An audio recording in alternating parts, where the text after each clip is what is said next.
contorting the clouds into stripes, eddies, whirlpools. And this, the legendary Great Red Spot. The biggest, most violent storm in the solar system. At least 3 times the size of Earth, it's been raging for over 300 years. All those churning clouds have sparked an electrical storm. Just one bolt is 10,000 times more intense than any at home.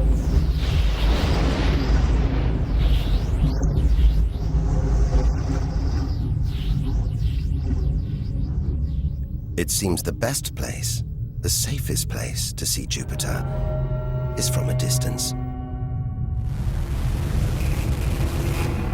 That's just beautiful, dancing round the poles like the aurora back home.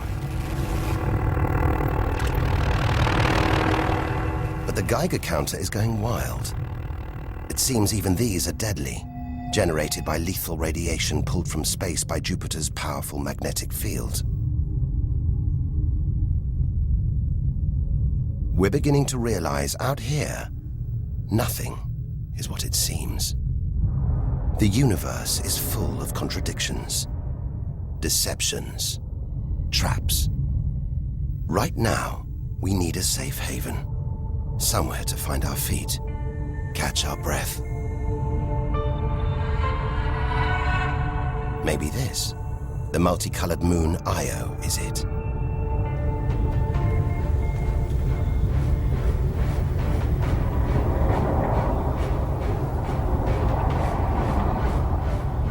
Those pretty colors, a molten rock, sulfur, volcanoes, spewing burning hot ash and sulfur hundreds of kilometers into the air. This is no safe haven. This is the most volatile place we've seen since the sun. Our magical journey to the edge of the universe is turning into a desperate flight. We've got to keep believing, hoping that amidst the dangers, there are wonders waiting to be discovered.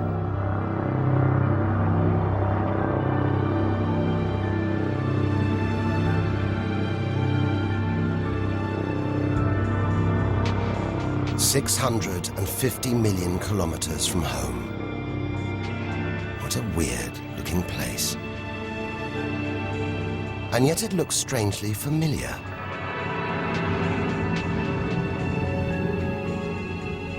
A bit like the Arctic with all that ice, all those ridges and cracks.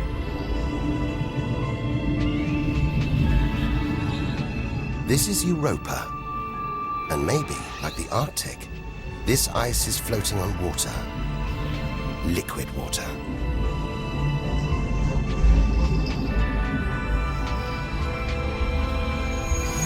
It's an intriguing thought. But we're 800 million kilometers from the sun. Surely Europa is frozen solid.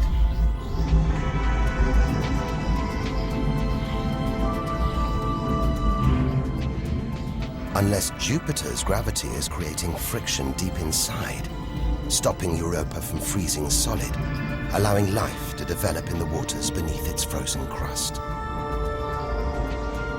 We might be meters away from aliens, from a whole ecosystem of microbes, crustaceans, maybe even squid.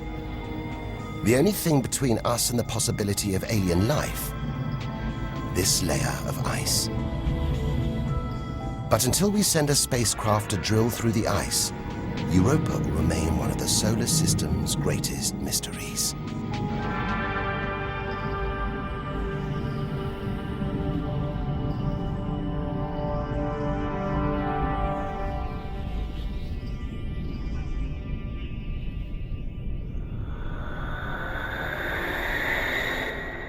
It's captivated our imaginations, haunted our dreams.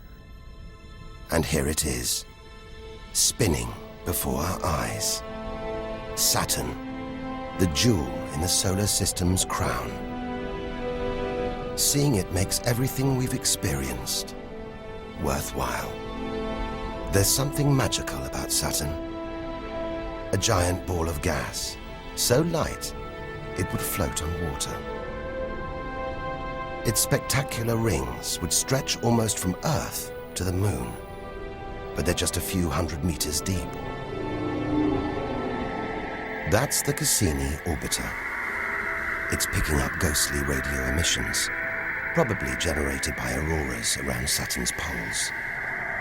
This is the real music of the spheres. And Cassini is telling us these rings are probably all that's left of a moon shattered by Saturn's gravitational pull. Incomparable beauty from total destruction.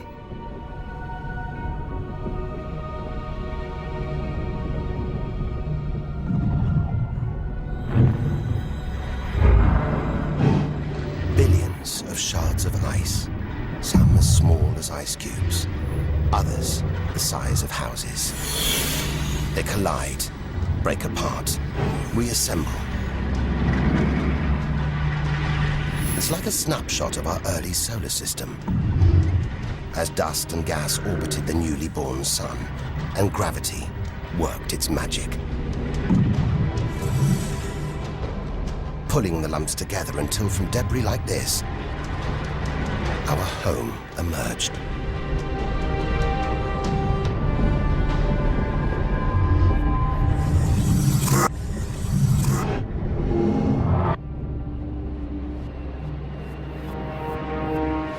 We could stay here forever, gazing at Saturn's seductive allure. But we have to drag ourselves away. We've got so much further to go, so much more to learn. Which isn't easy when the largest object in sight is this moon, wrapped in thick clouds. Titan.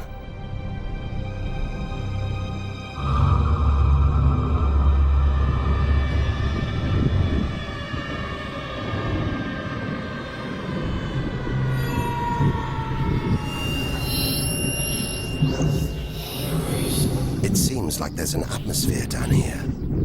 There's wind, rain, even seasons. And look at these rivers, lakes and oceans. It's the most similar place to Earth we've seen so far. Maybe it was worth tearing ourselves away from Saturn after all. Except that's not water. That's liquid natural gas. There must be hundreds of times more natural gas here than all the Earth's oil and gas reserves. If we could get it home, it could power our cities, fuel our cars for thousands of years. Or maybe, one day, we could use it here to fuel a colony. Assuming there isn't life on Titan already. The Huygens space probe, dropped onto Titan's surface from Cassini, is here to find out. It's telling us there are organic materials in the soil, but it's so cold, minus 180 degrees. There's no way these could come together to form life. Unless Titan warms up. The sun is predicted to get hotter. When it does, maybe life will spring up here, just like it did on Earth billions of years ago. As the Earth gets too hot for us, maybe we'll move to Titan. One day we might call this distant place home.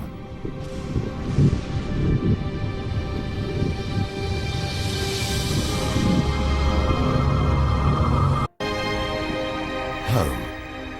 We're at least 1 billion kilometers away now.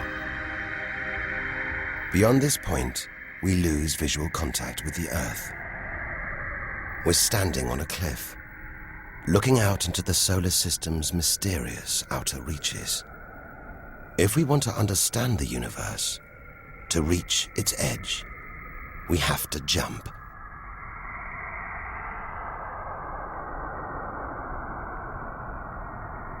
Unseen from Earth, unknown for most of history, we're in the solar system's outer reaches. It's like diving down into the deep ocean.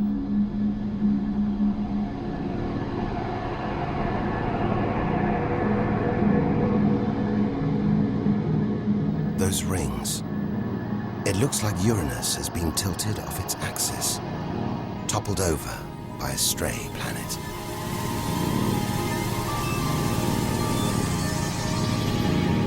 It's eerie out here. Already beginning to feel small, lonely.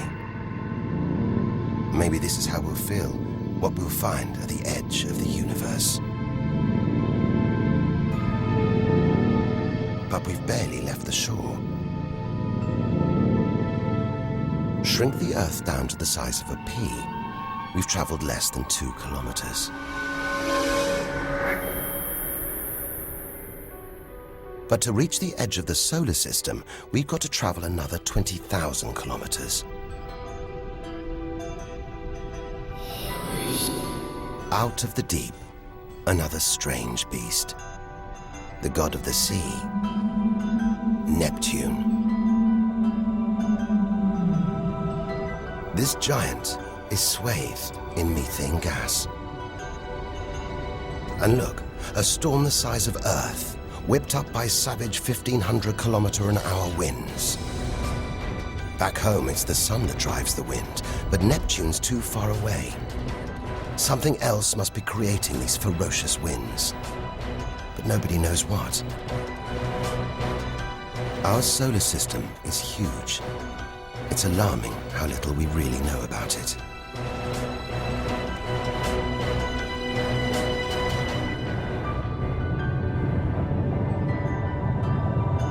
Plunging deeper, something to cling to. After all those balls of gas, a solid moon.